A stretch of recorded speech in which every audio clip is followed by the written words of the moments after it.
So, starting off with our presentation, as you probably already know, on August 9th, the Board of Education approved placing a $69 million building bond referendum on the November 6th ballot.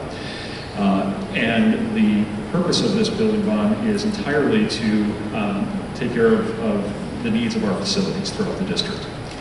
And so we have several major priorities that we want to address, starting off with our top priority, which is to create safer school buildings and school environments. One of the things that you know as you walk through the front door at Cooper, it is a beautiful entrance, and visitors that come to the school have got to clear one set of doors to be able to access the entire building. That is common throughout most of our schools. In fact, of our 13 buildings, that is how it is in 12 of our buildings. Currently, we only have one building, and that is Riley School, that has a direct entrance into the office. So that is something that we need to fix. And so what we are proposing to do, and we'll spend just a little bit more time getting in depth on this in just a moment, is to ensure that across the district we have a standardized 3 entry point design to be able to access the buildings. We are also looking at the need to update and install new camera systems, both internally and externally. Right now our camera systems are old, they're analog, they don't see very well, and also they don't provide the kind of access to our first responders to be able to kind of visualize what's happening in the immediate area. And so we know that that is something that we need to correct to create a more safe envelope around our buildings and also inside our buildings. We're looking at improvement of exterior lighting. If you have visited some of our schools, either early in the morning or late at night, when it is somewhat dark, there are some significant lighting issues to where we really want to make sure that we have a brightened up set of grounds so that we can visualize these areas and again increase the level of safety. Now again, that's not just at night. You know, when the time changes over, we have kiddos coming to school when it is still pretty dark. And so we want to make sure that we have lighting that will help illuminate those areas. And then also we're looking at several other different grades of site and security work. We established a site and security design team that has been working for the past couple of months. That includes representatives of our first responders, of our police and fire in the villages in which we operate. And the primary work that we've been doing is to really take a look at all of those entry designs and some of the redesigning of our school entries that will need to be done in order to achieve those secure entrances. But even beyond that, we are taking a look at what other security needs we may have. So for instance, do we have a playground that maybe is a little bit close to a major thoroughfare? Do we need to look at putting in some ballards? You know, so that we can, in the event that a car was trying to get onto the playground or lost control, we have the ability to stop that. Taking a look at some of our large areas of glass. So within our learning centers and some of our multi-purpose rooms, first floor classrooms potentially, where, you know, is it something that we need to do to put some of the bullet-resistant film that is now on the market to try and, again, strengthen our security envelope. So we are looking at all of those things currently and going to be making some collaborative decisions about what other security upgrades we would be looking to implement in all of our buildings. But let me take a little bit of more specific time and talk about that 3-point entry design. So when we were talking about a 3-point entry design, it really starts externally from the building. So all of our visitor entrances adjacent to our main offices would be locked from the outside. We would install cameras and intercom systems so that our office staff would be able to engage with anybody who was seeking entrance into the building. They'll be able to visualize the area, they'll be able to have verbal contact with those individuals to really gauge whether or not they should be coming into the building at all. Once a determination has been made that they should enter the building, then it goes to step 2. And step 2 is vestibule screening. All of our buildings will have secured vestibules that will be constructed. those secure vestibules will also have, for lack of a better term, ticket windows that are bulletproof, that are encased around glass so that we can fully view that whole vestibule. And so if for some reason somebody was able to slip in and they weren't seen on camera, they will be seen and they cannot go anywhere. They don't have access to the building. So they are in that spot. The windows will have pass-through so that in the, we can be checking ID. If it's just a matter of, you know, my son forgot his field trip slip, okay, we'll take it through and they can go. So, you know, really kind of making sure that they have a reason to enter the office from that place. So then our third and final checkpoint is in the office itself. And really we know that about 90%, if not more, of the business that needs to be attended to is in that office. And there's not really much of a reason, most often, unless you're here to meet with a teacher or you're volunteering in a room or guest career, whatever the case may be, to enter the full school at that point in time. So there will be limited access, meaning that any exterior door inside of the office will not be able to be opened from the inside unless an office staff buzzes you in. So it really controls, again, that access so that no one is getting into an area where students are unless they've been cleared and unless they have met all of the reasons for needing to be in the building. So in order to achieve this, there's going to be some significant design work that needs to be completed, particularly here at Cooper, at Holmes Middle School, and some of our other buildings. And so our architects, Archon, have been working with us on designing what these things will look like. And I actually do have drawings of the Cooper concepts here. What you're seeing up here is a sample of a vestibule, a secure vestibule that Archon worked with Community Consolidated School District 93, which is down in Carroll Street. And so this is a secure vestibule that is now in one of their schools. And as you can see, I noted the ticket window. That is that area right there. You can see the pass-through. All of this glass here is bulletproof. So even though we are able to visualize the whole area, as I think you can see, it's an inviting area. It is someplace that I think everybody could come into and feel like they're in an okay place. But at the same time, we've got the level of security that is necessary to where if somebody is there for nefarious purposes, they're stuck there. And that is the whole piece of this, is to slow people down. Of course, as we stand right now, all of our offices have panic buttons that go direct to law enforcement. Those would remain in place.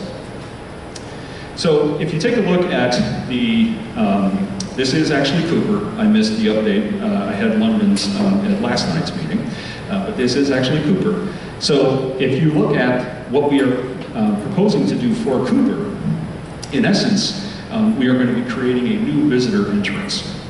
We have this wide open space, which we don't want to lose. I think that as students are coming in, as an ability of students to kind of come through their classrooms, going into the learning center, it's really a nice space.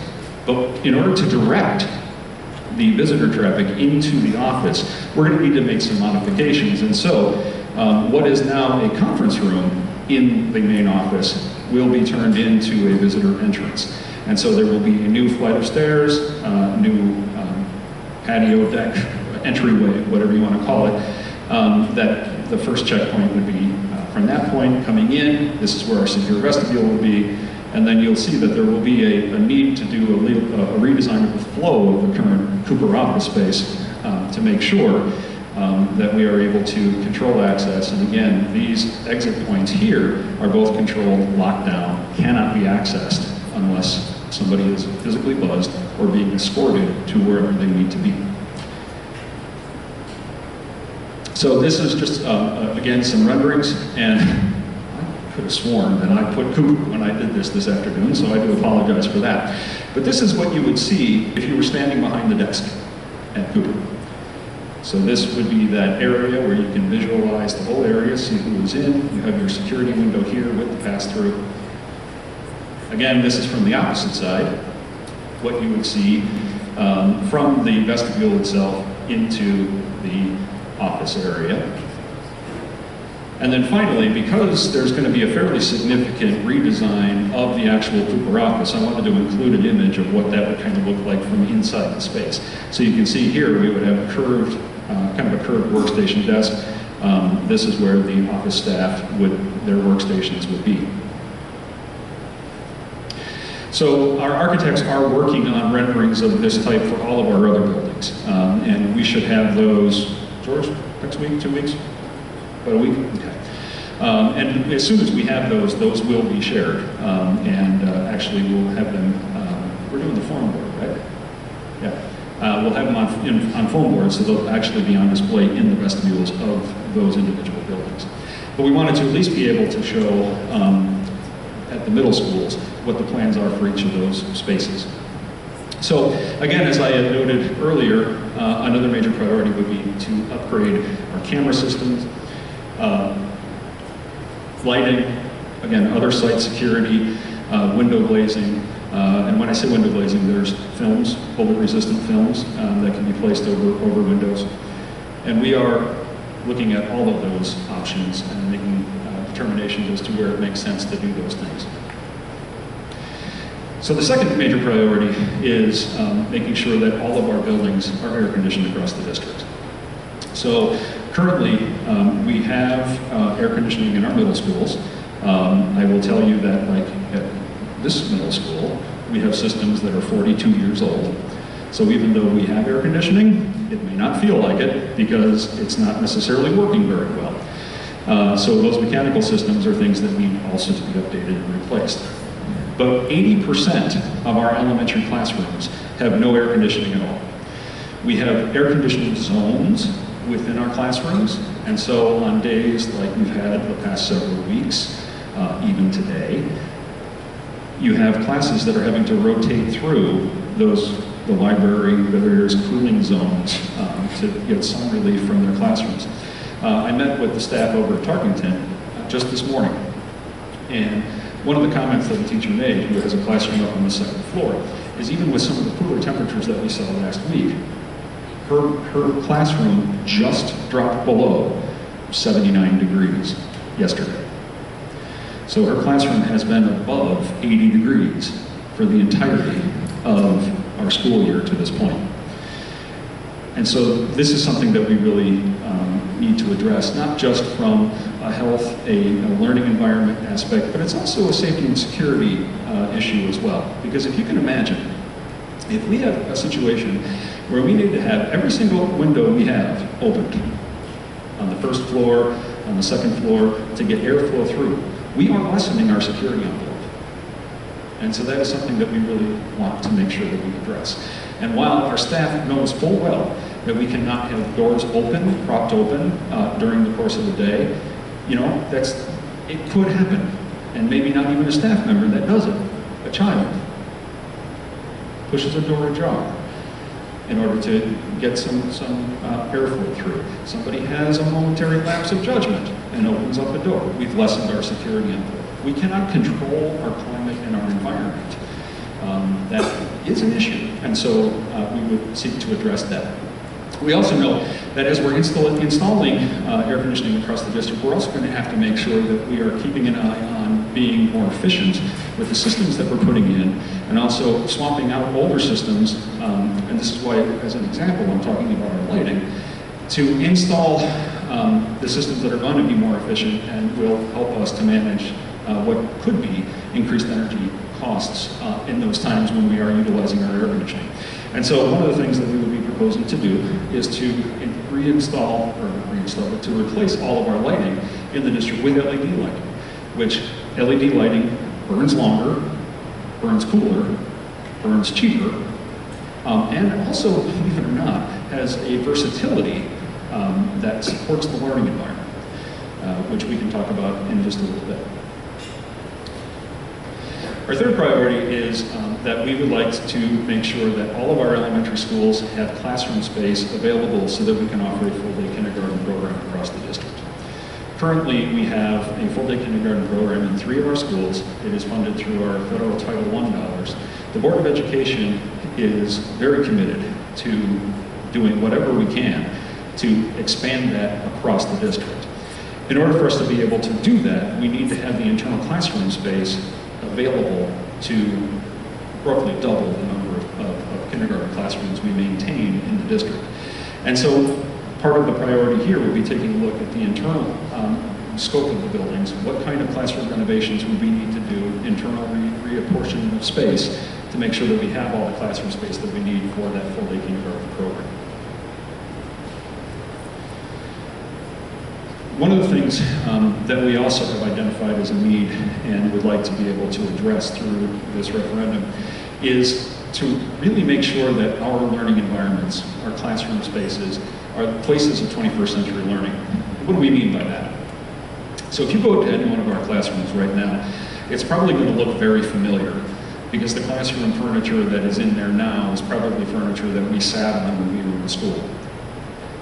That is not the type of classroom learning environment that our kids need today.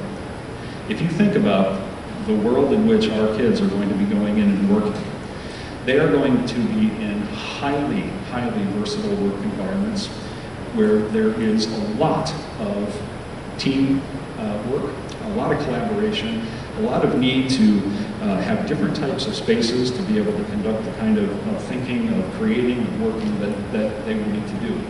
It is exceedingly difficult to set up that kind of learning environment with classroom furniture that's 50 years old. And so we are going to be seeking to, over time, replace that classroom furniture that is obsolete with furniture that is much more adaptable to the type of learning that our kids need to be able to do, and much more versatile so that we can, within a matter of minutes, transform a classroom environment to meet the needs of what that learning is for that child at that time. We also have a maintenance program that we need to make sure is implemented as part of this. We have aging buildings. Our youngest building is our Whitman School, which was built in 1992. Our oldest building was built in the 50s. As I noted before, we have mechanical systems in this building that are 42 years old. We have roofs that we need to have replaced. We have plumbing that needs to be upgraded and repaired, or just replaced. It's just obsolete galvanized piping that barely getting water flow through because of the corrosion. So we know that these are all kinds of different programs that we need to put in place to make sure that these buildings, which are capital assets for the community, are working well for decades to come. And so, as we are rounding out the work that we would be doing, we would be seeking to address those facility needs, replacing roofs, replacing plumbing, and upgrading other mechanical systems, which, by the way, going back to the efficiency piece, when you have univents, which is where our airflow is coming through in the classroom, that are 40 years old, I assure you they are not working in an efficient manner, particularly when we look at going from systems that are rated in the 50 to 60% efficiency, and we're replacing them with mechanical systems that are rated above 90% efficiency. So from just that particular standpoint alone, we're really looking at trying to make sure that the money that we are putting in replacing these systems will also support higher efficiency operation of our buildings as time goes on. So what's the timeline? If we receive voter approval on November 6th, we will get started right away, and our intention is to have all of the security, the secure entrances, those built and air conditioning across the district by the end of the summer of 2019. So when kids return to school in August of 2019, that work is done. As we move into the summer of 2020, we'll begin the process of doing whatever kind of internal renovations need to be done to support a full-day kindergarten program, as well as begin our building maintenance programs and start to roll out some of the new classroom furnishings. That work will continue into the 2021-2023 school years, where we'll again continue to roll out replacement classroom furniture, replace the current lighting with our LED lighting, and then again, further our building maintenance programs, the plumbing, the paving, so on and so forth. So what are the projected costs of each of these items? So as we're talking about safety and security, we're projecting those costs between the redesign of the entrances and upgraded systems at approximately $7.5 million. The air conditioning is coming in at approximately $17.3 million.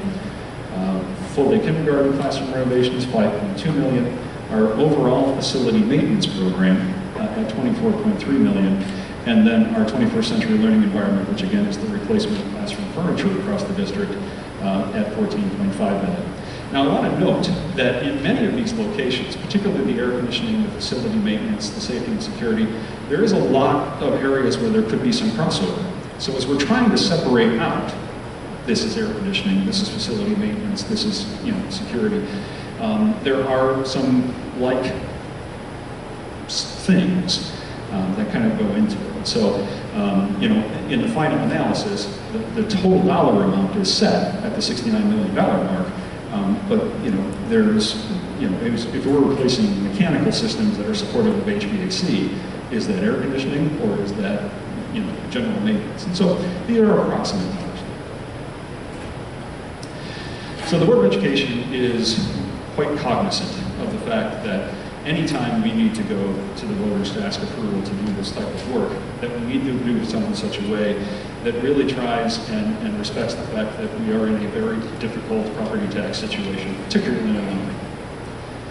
And so, as we have taken a look at what the types of things that we need to do, and the way we can structure our building bonds to have that minimum of an impact, it's not that there's no impact, but as minimum of an impact as possible, we feel like we have done well there in that we are projecting an estimated annual impact on the taxpayer of $78 for a $300,000 home. Now, on our website, we actually do have a property tax calculator that is up, and you can put in your specific home's value based on your Cook County property tax bill, indicate which exemptions you are eligible for, and that will produce in a more specific number than what you would see here. And again, that is up on our website and accessible to anyone. So again, we do have a lot of information on our website at ccsd21.org/referendum. We also have established a email address if there are additional questions even outside of this evening. And you can email those at referendum@ccsd21.org. And so at this point, what we'd like to do is go ahead and take questions. And so from a process perspective, I should note that I'm making a commitment that is now 7:24. We will adjourn at 8:30 because I want us to make sure that we are able to move on with our evenings. We have to go to work in the morning, the kids have to go to school. So we will adjourn by 8:30. If you have a question, I'm going to hand off the wireless mic to Cara. I'm going to go back on the wired mic here. And what I would ask is that you ask your question and hand the microphone back to Cara so that we can move over to the next question. We want to try and get as many questions answered as possible. Okay.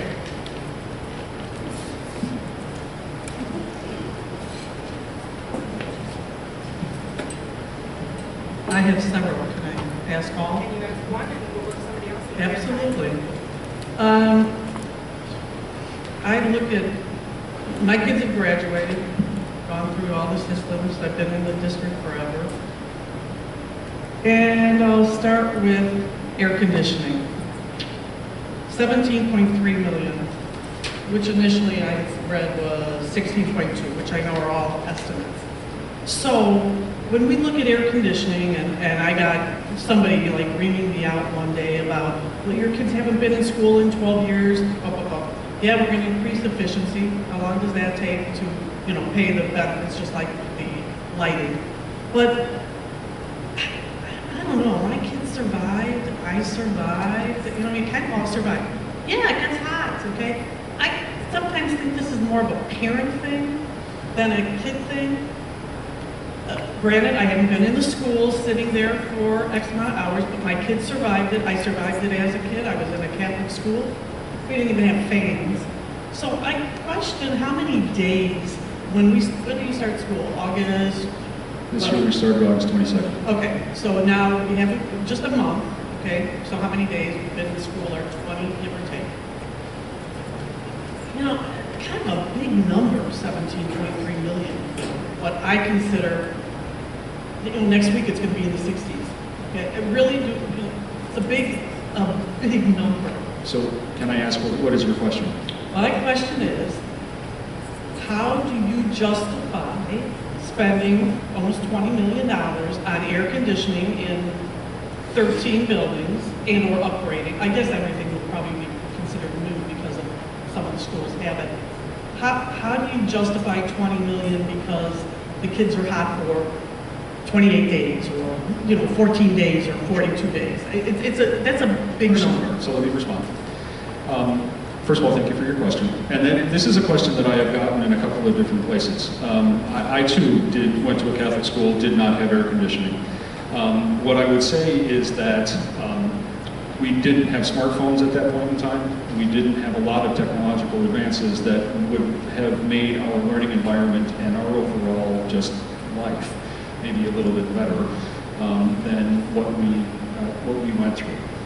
I would also say that for whatever reason, it is hotter longer. We do start school in the middle of August. We do end school in the early part of June. There are multiple reasons for that. A lot of it has to do with making sure that we are aligned with high schools that are now have their semesters ending before winter break. But there's also other reasons behind moving that as well. What I would also say is that it is an impact on the learning environment. When you have to rotate kids through a cooling center because there is a higher sensitivity to heat, there are more students with diagnosed breathing problems that are aggravated by heat. When you are dealing with that, you are losing instructional time. The level of immediate and sustained focus on the learning that needs to be done now, I'm sorry, is much higher than what we encountered. The standards are much more rigorous, there are more of them, and we need to be able to capitalize on all the learning time we have to try and make sure that our kids are ready for the next step. So with respect, I understand we dealt with it, yes, but we know more about how kids learn now. Also, I would go back to what we were talking about in terms of being able to secure the environment. It is true that when we have to now, much more than we ever did when we were kids, have to be concerned with the security envelope of our buildings. And when we have to have all of our windows open, potentially doors that could be open, it is an unstable factor put into the security envelope of the building. And so the Board of Education has determined that this is something that we need to address, and we are asking for voter support in that. The voter has to make that choice. And so we feel quite justified in the need for doing this kind of work. I will also note that as far as these being capital assets for the community, having buildings that are modernized, that are operating well, is a draw, or can be a draw, to people wishing to relocate into the community. And so when we're talking about property resale value and things of that nature, you know, this very well could be a supportive framework to assisting the property owners of the district. Again, what the decision you have to make is your decision to make. We are just putting out the information that we have and the reasoning behind the decision. So, thanks very much for the question. Another question? I think we'll move. Okay, go ahead. Yeah, so I'm going to move to full day kindergarten. Just a point of clarification on the slide. Sure. You said... let me find my remote so I can put this back there. Is it over here? It said full day kindergarten 2020. Is that the work to prepare the classrooms, or that is the first school year you anticipate having? So that is the work to begin to prepare the classrooms. Now, it could also be the year that the program begins. That would need to be determined based on how quickly quickly we can do those renovations, and whether or not within the budget framework we have the ability to expand the program at that time. So my real question is, once that's introduced, 2020 or later, how are the operational expenses, teacher salaries, pensions, benefits, going to be funded? Because on the back of the napkin, that seems to be an extra close to $2 million a year. Correct. And so this really is two sides of the coin, right? So we have the internal renovations that we need to do to produce the classroom space, and then there's the budget process that we need to go through to be able to fund that particular program. And so as we take a look at what our budgetary options are going forward, where is it that we are going to place our investment? And so if we have additional revenues coming in from the state funding model, the evidence-based model, are we going to be utilizing some of those increased dollars to support a full-day kindergarten program? Are there efficiencies within our overall programming that we can continue to consolidate, be able to regain the use of those dollars and put those dollars into the inclusion of a full-day kindergarten program? So all of those things are going to be work that we are going to be engaging with as an administrative team, as a Board of Education, with the community, to really try and make sure that within our existing budget framework, we found a way to bring this to fruition for the entire community. Is it a guarantee that we're going to be able to do that without making some critical decisions about whether or not we're going to move away from this funding of this program, extracurricular, whatever the case may be, so we can support this over here? We have to take a look at everything. But we also have to be having a very critical eye of, are the dollars that we are spending, are we spending them in a way that is going to promote the best learning environment for our kids? And so if we are doing something because we've always done it, which happens, will it be time to really take a critical look at that and make a decision whether or not we need to move in a different direction? Those can become very emotional conversations. Those can be very tough conversations. But there are also conversations that we need to have, because we have heard loud and clear from the community that they are very interested in having a full-day kindergarten program across this district. Thank you for your question. Oh, yes, hi. I'd like to learn a little bit more about the financing in that we're talking about $78 per household. Let's say if it's 300,000 property value. Correct. So I'm trying to understand what the $78 goes towards. Is it just going towards the interest? And in which case you've got a $69,000 debt that we're just leaving to the next generation? Sure. Or is that $78 actually paying down the debt so that hence years out, whatever it's 20 years or whatever the length of the bond is, you've paid it off, and so we're not leaving. Is that? That's correct. So the term of the bond is 20 years. It's a maximum of 20 years. And so that $78 is going towards paying both principal and interest. And so we have a bond payment schedule, which I can actually have Mary Worley, who's our Superintendent of Finance, talk a little bit about, so you can kind of see the distribution of the bonds and how they are paid down over time. So Mary, do you want to take us through that a little bit?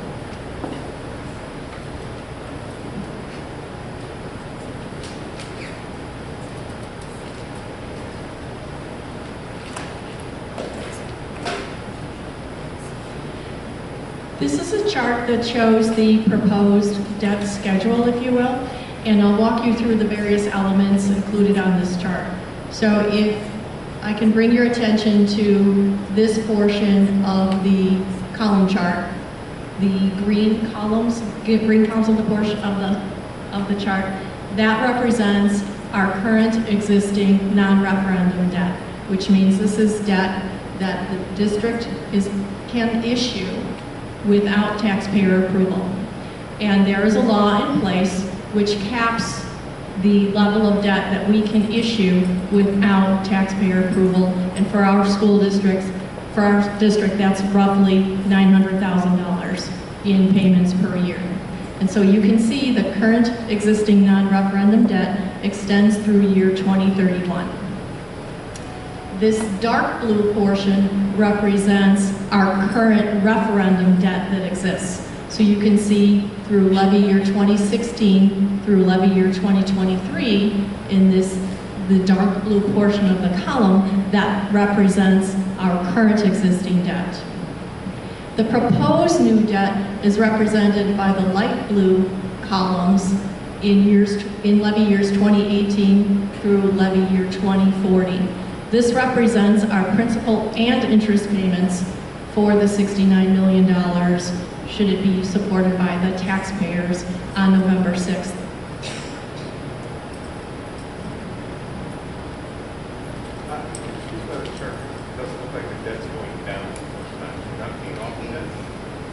We conclude our payments in the year 2040, so it's a level debt schedule. Just the way it's depicted, it's showing, that looks like the debt balance, that's not the balance. These are the payments that are made each year, and the payments are paid in full by levy year 2040.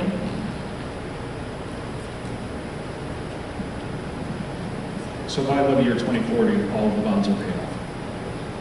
So how much debt is currently outstanding? I'm sorry, sir, I didn't hear. How much debt is currently outstanding? Their current outstanding debt? The current outstanding debt is roughly $3.5 million per year. That's our principal and interest payment for the current outstanding. And you can see it declines in levy year 2021, and we finished those payments in levy year 2023. I'm asking a different question. If you want to issue $69 million of new debt, what's the principal balance of the current debt? That looks like debt service. I don't have that figure. I can report back to you.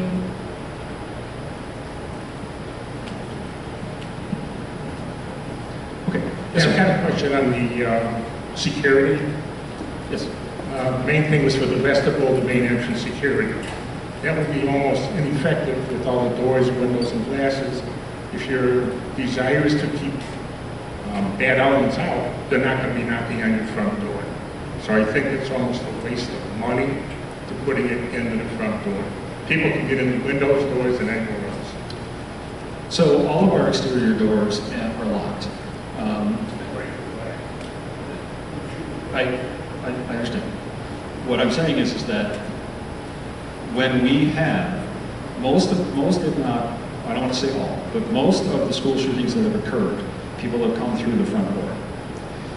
Our weakest point is in our front entrance where the visitor traffic comes through. The exterior doors are locked. The glass, you're right, they could come through glass.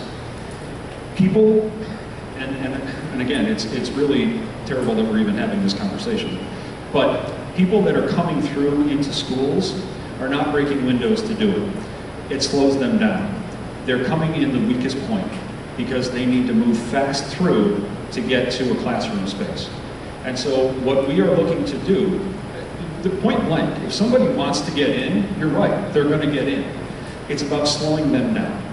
And so if there is no ability to be able to come through except in that weakest point, to get through one set of doors here, and they've got the entire access to the entire building, is much more of the weak point than in the other exterior doors. We also are looking as, again, as part of the systems, do we have the ability, do we have the opportunity to tag our doors so that if a door opens in another location, an alarm goes off, and then we have the ability to immediately hit that panic button and have people come through with, or again, having cameras so we can visualize those areas. So all of that is part of a wider security envelope that we are looking to build. The most profound part of that, though, is the fact that our front entrances are not, they are our biggest weak spot. So we have to fix that. And then that coupled with the other additions that we are going to be making, more cameras and things of that nature, plus the overall protocols. I understand that people can disagree about that, but when we are working with our first responders, when we are working with the people that are taking a look at how to secure public spaces, these are the things that they are recommending. These are the things that are best practice. And so that is what we are seeking to do. I understand. I absolutely understand. Thank you very much.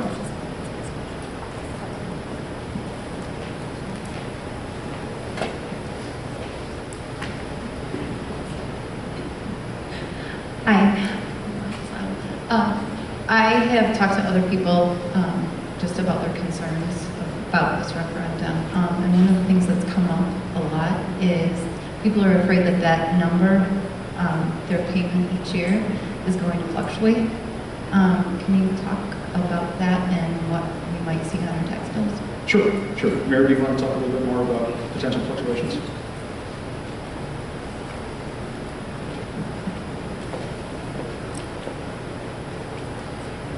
Each year when the school district prepares their property tax levy, the levy request is prepared in dollars. The school district is subject to a tax law, the Property Tax Extension Limitation Law, or otherwise known as PTEL, commonly referred to as the tax cap. That is a limit to the year-over-year increase in the levy request made by the school district. It's capped at the rate of inflation, and so when the school district prepares our property tax levy, we are adhering to that statute that caps our year-over-year increase in our levy dollar request. In terms of your property tax bill, there are other factors that go into your property tax bill. The state of Illinois will issue the multiplier. That's a multiplier by county that makes an adjustment to equalize property values across the state. That is an unpredictable figure. When we prepare our property tax levy, we don't know at that point in time, in December, what the multiplier will be. The other data element that is unknown at the time we prepare the levy is total property values.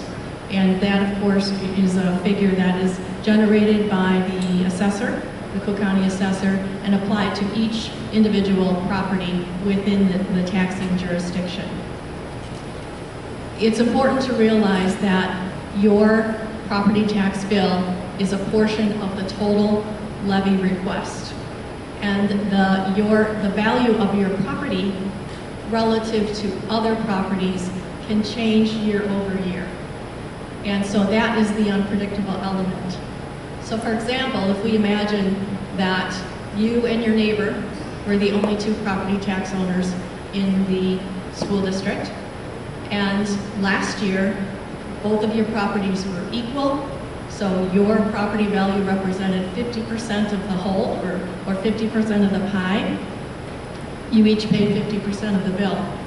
However, if this year your neighbor's property was reduced, the value of your neighbor's property was reduced, potentially your neighbor's property is now worth 40% of the pie, and yours is worth 60% of the pie. So you're going to pay a larger portion of the total, even though our levy request was capped.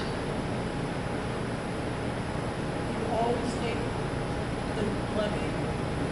Is that number always accounted for every year? Do we get that hit? Which number? The levy. You're saying it's capped, right? It's capped at the rate of inflation. The ones that we don't have to approve as taxpayers. Is that two different subjects? I'm not understanding your question. Okay.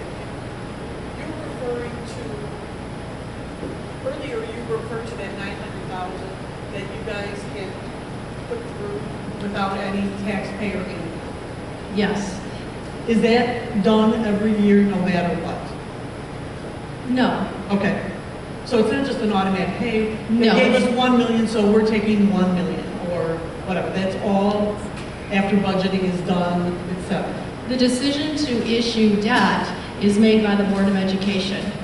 When debt is issued, the debt is filed with the Cook County clerk, and the associated property tax levy connected to that debt issue is made by the Cook County clerk on behalf of the school district.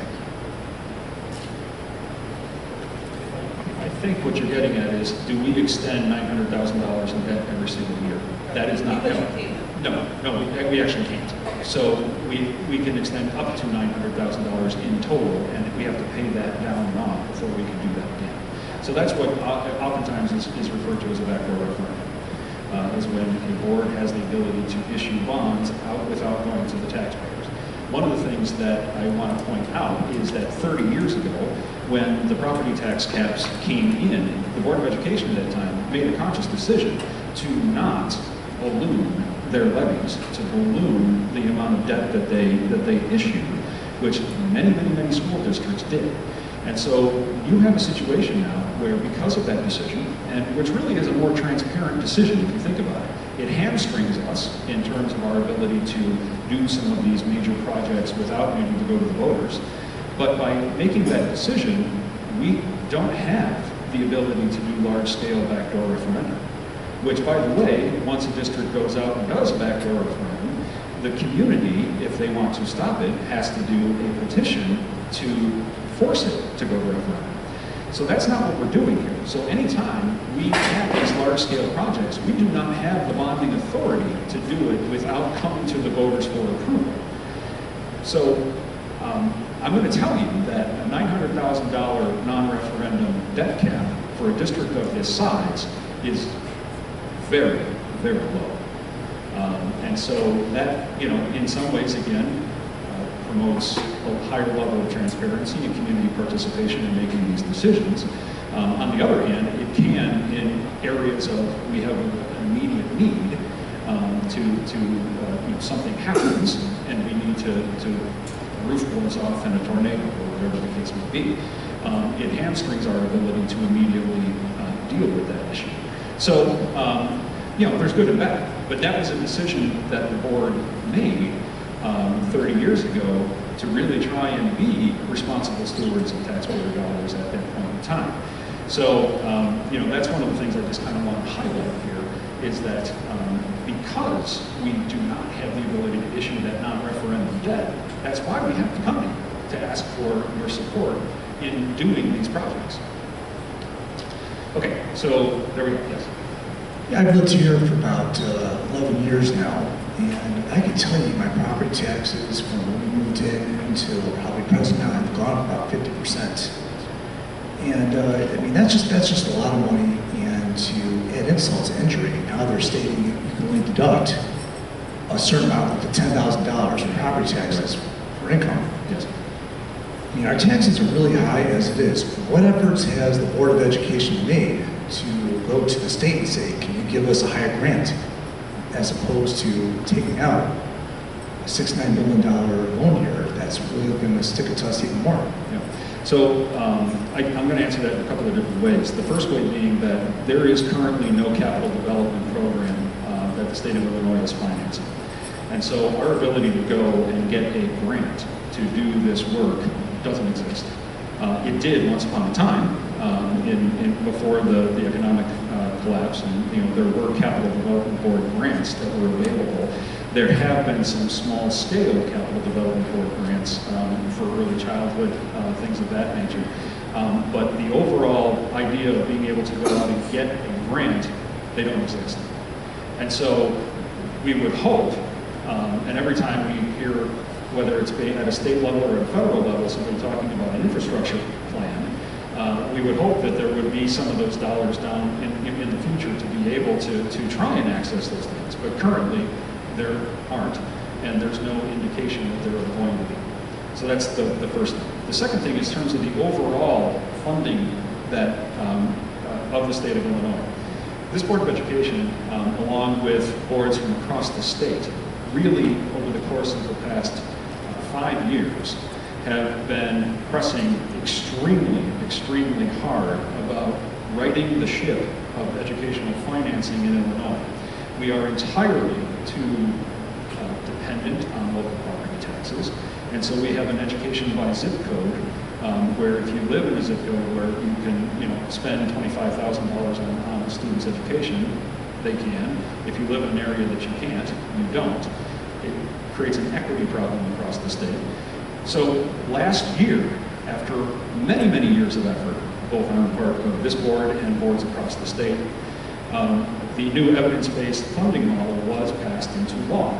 And what that funding model has done is that it has started to bring a little bit more of an even playing field to try and make sure that districts across the state have adequate funding.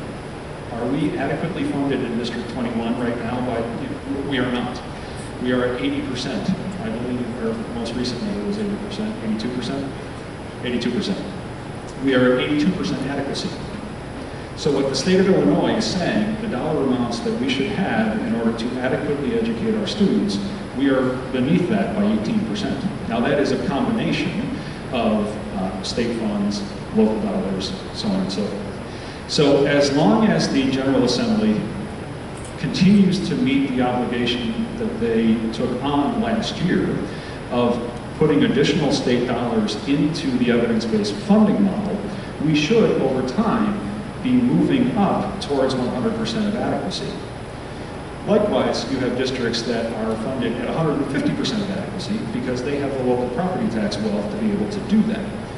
So you have many districts where you have community members who are organizing petitions to reduce their levy rates so that their adequacy, they're not at 150%, they're coming back down towards the 100% and they're not going up and inflating those property tax bills on that side. So there is the beginning of a movement in that direction. The law is now on the books. We are in our second full year of implementation of getting those additional dollars, but we are still not at that 100% of adequacy point, and are many years away from that, based on the funding model that the state is utilizing. The state needs to put in an additional $350 million per year just to keep pace with getting districts up to adequacy that are not there. That includes us. I can also say that in terms of just overall fiscal responsibility, when the economic collapse occurred in 2008 and the real estate bubble burst, that really did drive an explosion of overall property tax rates, because as the EAV, your equalized assessed value of your home, dropped, your rate ended up going up because the dollars still needed to be collected. And so that accounts for a good portion of why your individual property tax bill may have increased quite a bit. The hope, of course, is that as home values are recovering, that the rate will begin to drop. Again, there are so many factors, as you said, tax code changes, things of that nature. I cannot stand here and say that in 5 years from now your property tax bill is going to drop. I can't say that. Even if we froze our levy, even if we did not levy one more by law we are able to do, I cannot say that your property tax bills would drop. They may continue to rise. So the system in and of itself is the wrong way to be funding what we do, until the decision is made at the General Assembly level to fix that system and take it off of the burden of property tax owners. We are going to continue to have these struggles. So again, it's something that we are continually having conversations with our legislators about. And everybody is very clear about the fact that property taxes in Illinois are out of control. Unfortunately, until some people that, quite frankly, at higher levels of decision-making than anybody standing in this room are able to make the structural changes within how the state funds education, we're doing with what we can do. Okay? I'd just like to say that I think this is something that should not be debated. It's got to be done. This is our schools, and I feel like we are behind the times. I mean, we're living in a great area. Schools drive property values, as you alluded to before. If you look at where the schools have been, they've been better than they are today. They're still great, but they've been better. I mean, there are people probably sitting in this room that spend more at Starbucks on an annual basis than our property taxes are going to go up. I think it's ludicrous. You've got to have safety. You can't say that you see what's going on, and every day something else is happening. This is for our kids, our grandkids, and it should be almost a non-issue. We have got to do this. Everybody around us is doing it. We're one of the last that don't have full-day kindergarten. You talk about being hot in schools. Well, you said this is the 21st century. I mean, you have got to do it for proper learning, and I think this issue has, it has to pass. We're not talking a mega bucks. On a total basis, yeah, but individually, no. No, this is not ridiculous by any means.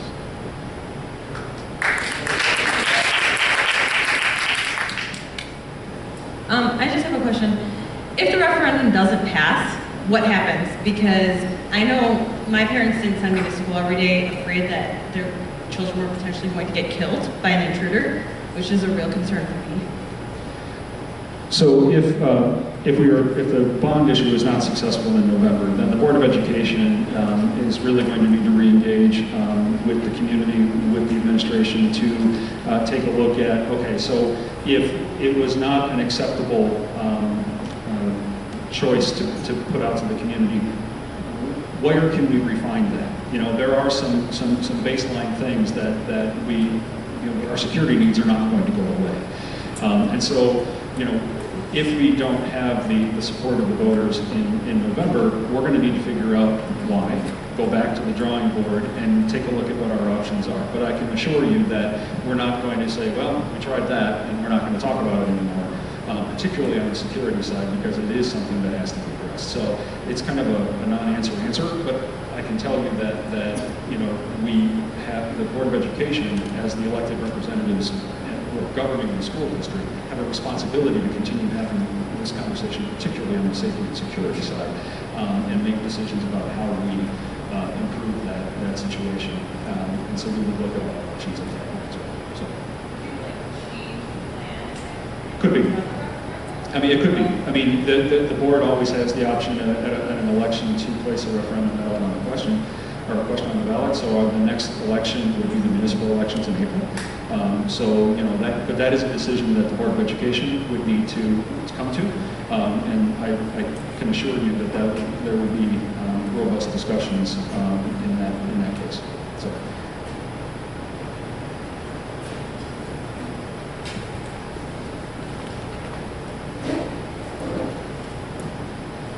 Hi.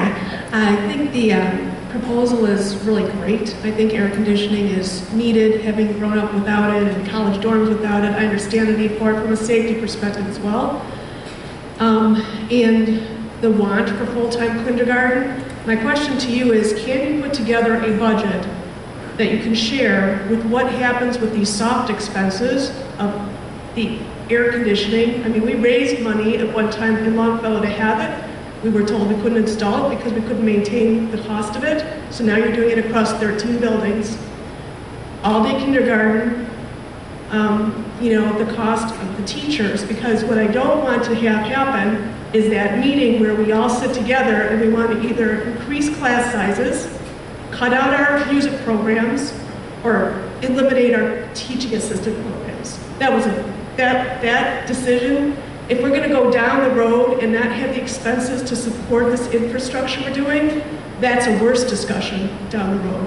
So, you know, if there's things that we can pare back, or if we can share that budget to show that we're going to be able to support this infrastructure building, that would be helpful.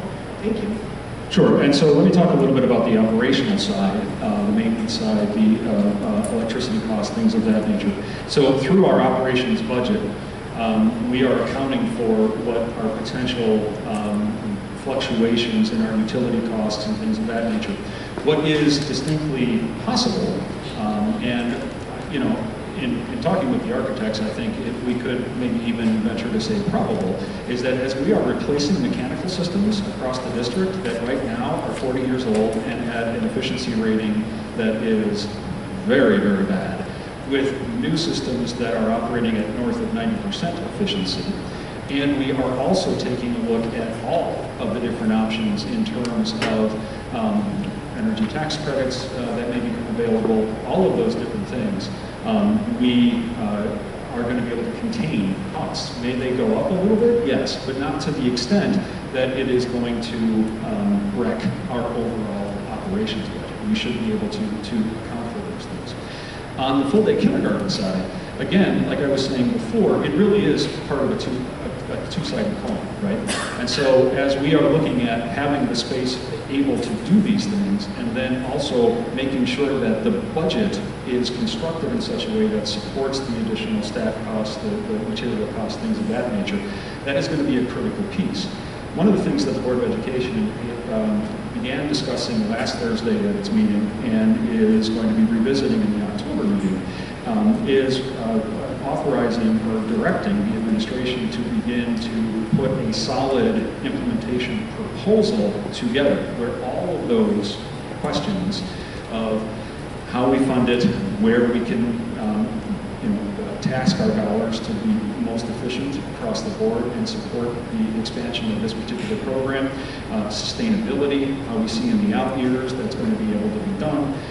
All of that work will then be done, formalized, and so in the spring, should the board adopt this resolution giving that direction, we would come back to the board and say, here's how we can do this. And if we are coming in with a situation where we need to do some problem solving on the dollar side, then we can engage in that conversation well before we would be implementing the program. So it really is kind of a two-step process. It's really not a process that we are able to, put a budget in front of you right now and say, it's a done deal, yes, we can do it. It's going to take some time, it's going to take some investigation, and as I said, it may involve some decision making. Now, does that mean that in order to do this, we are going to be cutting art music and things of that nature? I'm not in support of that. This is my 8th year as a superintendent. I can tell you that I have, throughout my career, have said, when we cut art, music, things of that nature, we are cutting off our nose to spite our face. Those are critical parts of an education. And so I can tell you, just from the standpoint of being your superintendent, that that is the last option that I'm looking at. I would never recommend to this board, unless, like, realistically, the doors are about to close, and that's the only way we can keep the school open. So, and we're not in that place. There are things that we can take a look at that, we're investing dollars here. Are we getting the return on investment there? And those things, it doesn't have to be a negative impact on kids. This doesn't have to be a zero-sum game. So that's hard work that we're going to need to do. And I can also tell you that as we're doing that, we are going to be engaging with the community, because we need to also understand, where are those priorities that outside of, if we're going to make this happen, we also want to make sure we maintain this. So we need to have that dialogue and be transparent as we're going through those conversations. And so that is a commitment that I'm making to this board, and I'm making to this community, that when we have those discussions, they're going to be transparent. And we are going to be able to engage in dialogue while we're doing it. So a little bit rambling, sorry. And we have... What is currently set aside is the current operating budget percentage for building maintenance? We talked a lot about, we have 40-year-old this and 40-year-old that. How come the buildings haven't been properly maintained or upkept? And I'd like to understand how much of the actual operating budget is set aside for building maintenance. And I'd also like to understand, what are you doing to be fiscally responsible so that we aren't here in 5 years asking for the referendum that because you couldn't stay in the $69 million budget. Right, well, so let me talk first about not being able to stay within the $69 million budget. Because this is a $69 million bond issue, that dollar amount is the only dollar amount that we can function under. We won't be coming back asking for an additional bond because the program that we put in place is $69 million. So what he's saying is that we're not going to come back and ask for an additional bond because we weren't able to get the job done with the $69 million. So I can tell you that as our architects and our mechanical engineers, as they have been pricing out, as they have been speccing out this work, they are doing so in a very conservative position, meaning they are overestimating what the actual cost is to be, so that we have that margin, okay? So that we have that, we don't come up short. And obviously, just like anything else, when you're talking about bidding jobs out, 2 to 3 years out, if you have steel goes up, those are all things that are possible.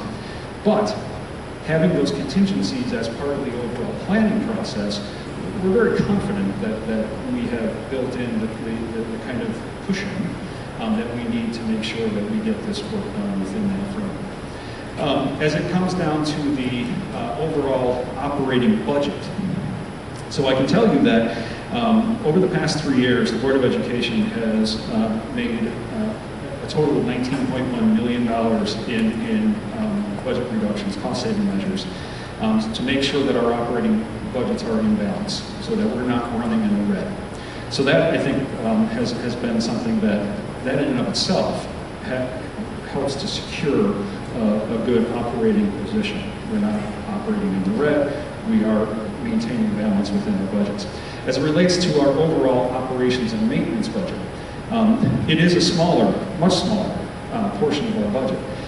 Our biggest budget, of course, is our education fund, and that's where all of the teacher salaries, the curriculum, the textbooks, all of that, so that is by far our biggest fund. And so on a percentage basis, our operations and maintenance fund is quite small. Within that, however, we do have our maintenance needs. And so when we say why weren't the buildings being kept up, it's not that the buildings haven't been kept up. The systems that we have in place, we keep in good repair, but as they age, we have to replace them. As I noted before, we don't have the ability to issue non-debt bonds, or non-referendum debt bonds to do those replacements. One of the things that most districts do is every 10 years they do a life safety survey. And most districts that have the non-referendum debt authority to do so issue millions of dollars of bonds every 10 years to do the life safety work. We don't have that flexibility because each time we would need to do that, the dollar amounts that we would need to do would need to go to the voters.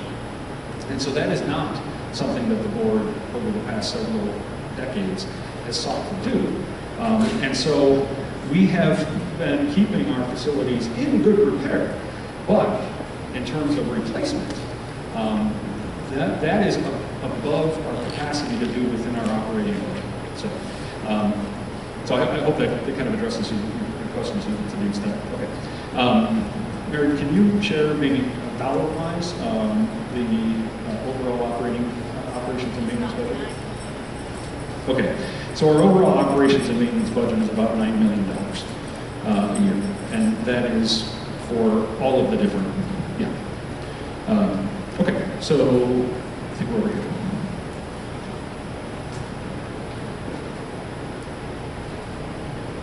When we talk about the health improvements, this is very good for that. One, we've been focusing on the air conditioning, and the other aspect of the health is the quality of the air that's coming through the building. So I'd like to get an idea of what the objectives are for the quality of that air. We can talk in terms of filtering, but maybe not in terms of the technical specification, but in terms of what is the equivalent public space air quality that we're targeting as a result of these improvements, is there going to be a change in that? So being a history teacher, I'm going to hand this mic over to the architect to be able to speak to some of those questions.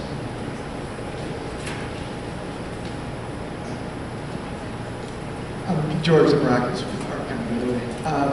So when we first analyzed all the buildings and we looked at all their ages of equipment, our mechanical engineers, their first assessment of it was to see how efficient every piece of equipment is in every building, catalog the age of it, and then look at what is beyond its life cycle, right? So in every classroom space, there are existing mechanical units that feed directly from the exterior into the interior of the space. They're pulling fresh outside air into the rooms.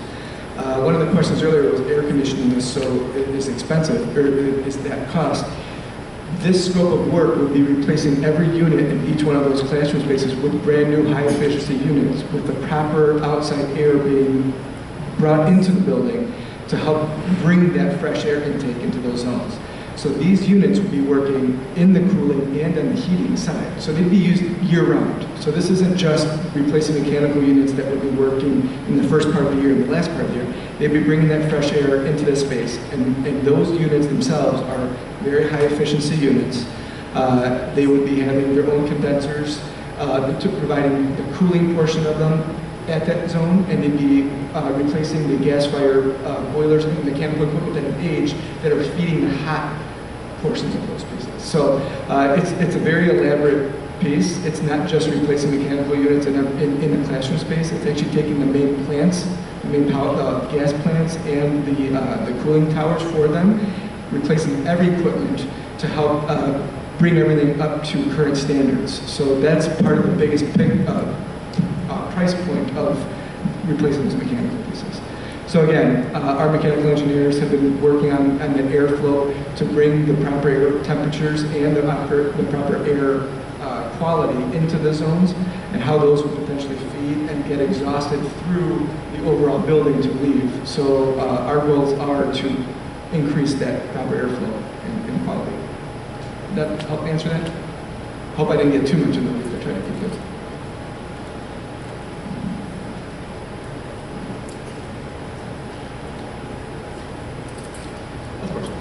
Yes, I was wondering if you had any examples of any success stories that the district has undertaken recently where you have asked certain budgets to do more with less or upgraded certain systems to recognize any cost savings. Yes, absolutely. So probably one of the things that I can highlight right off the bat, and this is because this was reported on in our board meeting last Thursday, is our technology section. So Mike Brantani is our Chief Technology Officer.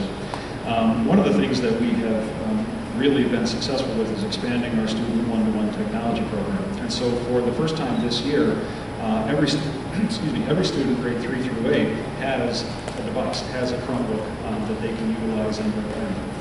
So that has been a major investment in our technology to influence instruction. That has been done while his overall department budget has reduced by $1 million. So over the past 3 years, as we have been going through cost-saving measures, the technology budget in and of itself has also contracted. So when we're talking about doing more with less, this is a prime example. So we have expanded from about 2,000 devices to close to 10,000 devices within the district, are managing, supporting all those devices with the same number of employees that have been on staff. And also, Mike has done an amazing job finding those efficiencies to make things work better. So for example, just this summer, we replaced our phone systems. We had the old analog phone systems. We replaced that with a new state-of-the-art voice-over IP system, and we're saving $300,000 a year. So we have a much upgraded system, and it's costing us less. Mike has also done an amazing amount of work with capitalizing on federal E-rate funds that are available. And so, Mike, over the past couple of years, you have found areas where we're deserving of more federal dollars, and we've recouped those, and to the tune of how much? So just over $1 million in additional federal dollars that he found we were eligible for, and we brought those into the district. So that is just an example of the many areas in which throughout the district we are really trying to make sure that we are not leaving any stone unturned to make sure that we have those efficiencies, that we can maximize the impact of the limited dollars that we have. So thank you for the question. A few very quick questions. I have been in the munis since 1992 in finance. So is the 60 million provided up front, or is it gradually funded over time? And is it a floating rate or a fixed rate? And also, those are the two first quick questions. Sure. So we are planning to do 2 bond issues. The first bond issue will be, and should the voters approve, will be in the winter of 2019 so that we can get started with the work. And then the second bond issue would be approximately 2 years later. So we'll be staggering out those two bond issues. In terms of interest rates and things of that nature, I'll let Mary speak to that directly. Yes, it would be a competitive bond sale. So we would go to the municipal market, as Dr. Connolly indicated, in early 2019. We would be subject to the rates that are prevalent at that point in time and appeal to potential bond purchasers at that point in time. And we would be looking to secure a fixed rate. Okay. So what is our bond rating here? Is it AA3. Okay, AA. You're AA3. And lastly, for the capital expenditures that you're planning in, 1920 through 23, are you publishing, like, this is the month that or year that we're going to be planning these projects? Is that something that's going to be available on our website or? Yes, so we are going to be putting a pretty comprehensive, I think it's about a 150-page document that lays out all of the scope of the work that is being done through the whole project. We will also, within that document, have the timeline of when the different projects are going to be done. So yes, we'll be having those up. Also, should the voters approve, then we are going to be engaging in a communication strategy to make sure that we continually report to the community the progress that we're making. So, if our goal is to make sure that air conditioning is ready for the beginning of school, we're going to be reporting on that to make sure that people realize that we did in fact do that. And that also, in the out years, as we are taking a look at efficiencies and where the numbers are coming in with, are we better off now than we were, making sure that those are things that are part of the story that we're telling. So yes, so that is absolutely something that we're preparing to do. Just a quick question, just following on Reverend about the interest rate. I know you don't know the rate right now. Yeah. But I'm sure you've baked in an estimate of what you're planning on to at least ballpark. Yes, and so our financial advisors, PMA, they, just like our architects and our mechanical engineers, have been very conservative on the overall costs of things. Our financial advisors have been very conservative on interest rates, meaning that we are predicting or we're accounting for interest rates that may in fact be, let me rephrase that. We're planning on higher interest rates than what we actually think we're going to get. Again, so that the cost of the programs within our overall lines. Four.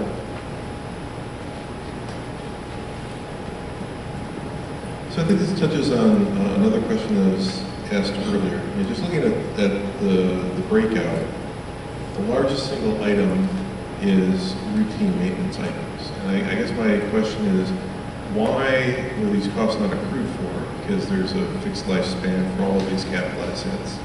And what is the plan going forward? Is it to accrue for the future replacement of the univents again in 30 years? Or is it to kick the can down the road and ask for that as part of a future referendum? So I guess it really depends on what your definition of routine maintenance is. When we're talking about large-scale replacement of mechanical systems that are aging out and things of that nature, does that go into capital improvements, or is that a routine maintenance piece? I think the point is as we talked about before, the dollars that we have within our operating budget, we are utilizing for the yearly operations of the district. It's not been something where we are in a position to be building up a lot of reserve funds over time to be able to do these things. Now, as our continued, if the continued trends are seeing rising property tax values, a better funding situation from the state, we may very well enter into a period of time that through very conservative budgeting, we are able to set aside a nest egg to tackle some of these capital projects. I can't speak to the specific decisions that were being made in the years and decades prior to my arrival.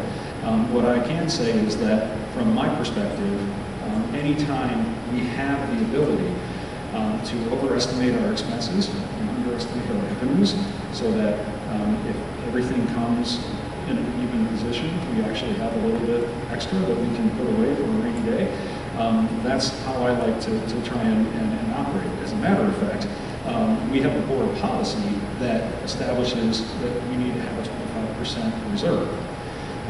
We haven't been able to maintain a 25% reserve over the last decade or so for a variety of factors, but we are building that back up. So we are trying to get back in line.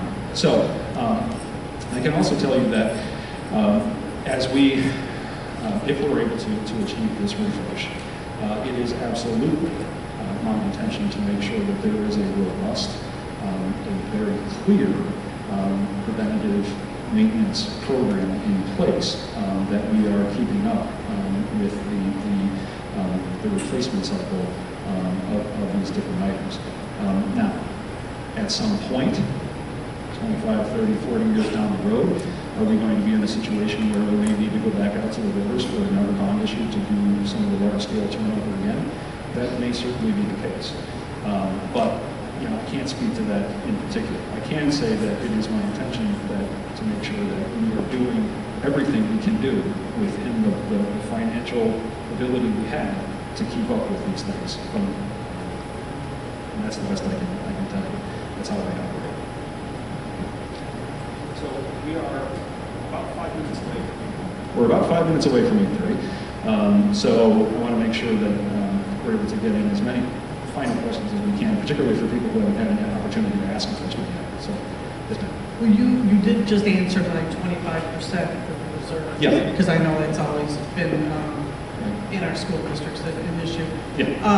But the comments and questions about the current budget, and you know, when we paid my tax bill, I paid 42% to District 21. Right. It's my single biggest chunk of change. It is, absolutely. I show the same concerns they do as far as, you know, why haven't we, and you know, all of, you've answered all of that, because a lot of it does go back to state and everything. But I guess I still look at it and think, with when you put up there about maintenance on, you know, whether it's paving the parking lots, et cetera, I guess when you look at it, you look at the whole district, 13 schools, and you decide every year as you're doing budgeting, what goes, what doesn't. You know, London gets a new sign. Somebody wrote a very, you know, questionable letter about why are we spending money on a new sign out in front of London. So those justifications is where someone like me who looks at like every single dollar that's going out, and I don't drink coffee and I don't go to Starbucks, so I spend no money there. And with respect to me, can we have I a question? would, Because I do have but another person. I just look to say, how do we go about and get that where 42% is going where? And how do we correct it? Not, we depend on the state or just, you know, more out of us. So the best answer that I can give you is that we passed a balanced budget last Thursday that is meeting our obligations in terms of our educational operating budget within the available revenues that we have. This Board of Education has been very clear that we will continue to produce balanced budgets so that we are always in that same position. So I cannot speak to the decisions of my predecessors. And I will tell you that we, in the past decade, across the state, have had to make some very difficult decisions about where we are putting the scarcity of resources, and in many ways they go to the classroom and not necessarily to maintenance that could be deferred. That is just the reality. And so I can tell you that from where I stand, as long as we have a brightening financial position with state funding and things of that nature, all of these things are going to continue to be addressed. The primary aspect of what we do, though, is, of course, educating kids. And so we have to temper our plans for building up reserves for capital projects so that it's not at the expense of the experience that our kids are having in their classrooms. But we need to be realistic about it as well. Thank you very much. Yes, sir, and then we're coming back over here. Thank you. So I know you haven't been on the board or superintendent for very long, but most of the school board members have been for a long time. And so I guess my concern is I don't disagree with the concept of what you're trying to do here. It's just the fact that how you're going about it, as far as the fact that you haven't saved any money, and the percentage of reserve is what now, and the dollar amount? We are now at 22%. 22%, and that is dollar amount roughly $15 million.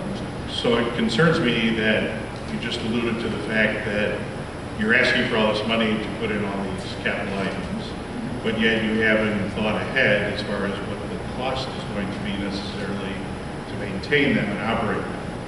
Going forward, that you're going to do that after the fact as opposed to now, before you implement all these things. Right, I somewhat disagree with that premise. We absolutely have had conversations about what types of ongoing maintenance and energy impact and all of those things. And so as we are forecasting and constructing our budgets year over year, those are absolutely things that we are taking into account. So how do you account for the fact that over the last, I think it's 13 years since we had the last referendum, I think it was 15, that there has been no money accumulated to do any of these items that you're now proposing to do, or even if it's, $100,000 a year or something like that? Isn't that a prudent method of budgeting as far as for somebody like the district? For up until this past summer, there were large-scale projects, maintenance projects that were being done on an annual basis. So when, in fact, sitting on my desk right now, it doesn't help me here, but it is a recap of all of the different capital projects that we have been doing from a maintenance perspective over the past period of time that we're talking about here. So, when we're talking about large-scale cranes all over the place type projects, no, those are things that have not been being done. But when we're talking about replacement of flooring in certain buildings where it needs to be replaced, meeting the immediate operational needs of buildings, those things have been done. So, Glenn, do you remember offhand about how much in dollars we have spent? For basically years, we've done projects related to roofing on some of our schools. We've done projects related to some of the corner beach around our district. We've actually made some security upgrades to some of our security panels that have been dated way back from the 1980s. I've been in the district for 2.5 years now, and again, I know some of the PTO parents have called me up and they've said, hey, we want this, and we want, one of the things I've been told quite a bit is we want air conditioning. Well, then, air conditioning is a large-scale project. In my $9 million budget, I really just can't pull out $17 million out of that and say, okay, let's put in air conditioning. We've done some paving projects throughout the district. Again, some of these projects, I think since I've been in the district, we spent $3 million one year, $750,000 the next year. And this past summer, there was no money. There was no capital projects done. The only projects that we were able to complete consistently over the past few years is projects with the maintenance staff. This past summer, we replaced 5 compressors on air conditioning units that were failing. So some of those aged air conditioning units that are 42 years old, we actually had the units lifted, the compressors lifted up to the rooftops, replaced it with our own staff that's skilled at that stuff, but quite often can't do a much larger scale project because we often get many preventive maintenance programs that we're trying to perform. Okay, so you've been very patient. Thank you very much. You have the final question. My question is, and on the website it says that you have 17 million in reserves. My question is, why push now to have reserves, or that much in reserves, or have 22% and you're looking for 25, when you have all of these things that need to be done? For example, all-day kindergarten, you have as $5 million. Well, why is it a big deal to have 17 million in reserves when you could have 12 million in reserves and have all-day kindergarten for everybody, which has been proven to be a huge educational benefit? So that's my first question, and then just real quick, has anybody looked at, when you look at playgrounds, has anybody looked at handicap accessibility? Thank you. Sure. So let me just very briefly talk about the reserve level of being 25%. That is the minimum recommended reserve for a school district in the state of Illinois. As a matter of fact, when we have our financial ratings that come from the Illinois State Board of Education, one of the things that is keeping us from having the highest level of recognition is because we do not have a 25% fund balance. 25% fund balance keeps me operating the schools for 4 months if the county doesn't pay their property, put out the property tax receipts like they need to, which happened in 2010. I mean, there were school districts in Cook County that were issuing tax anticipation warrants because they could not meet payroll because the county was so late in property tax receipts. By the way, tax anticipation warrants at exorbitant interest rates. So having that 25% reserve is the baseline minimum that the state is suggesting that we have. The other piece of it is that as our reserves drop, so does our credit rating. So one of the things that we talked about in having a AA3 credit rating is that because we have been in a better position where 4 years ago, we had an 8% fund balance. We are now up to a 22% fund balance. The fact that we started to make those decisions and raise our fund balance in reserve led Moody's to remove a negative outlook on our credit rating. So while we maintained a AA3 credit rating, in the summer we were AA3 with a negative outlook. So there's many reasons why we do not want to go below that 25% fund balance. As far as utilizing fund balance to finance full-day kindergarten, it is true that if we decided to use $2 or $3 million, whatever the cost of that program would be, out of fund balance, that we would be able to offer that program for one fiscal year. What happens in the next fiscal year?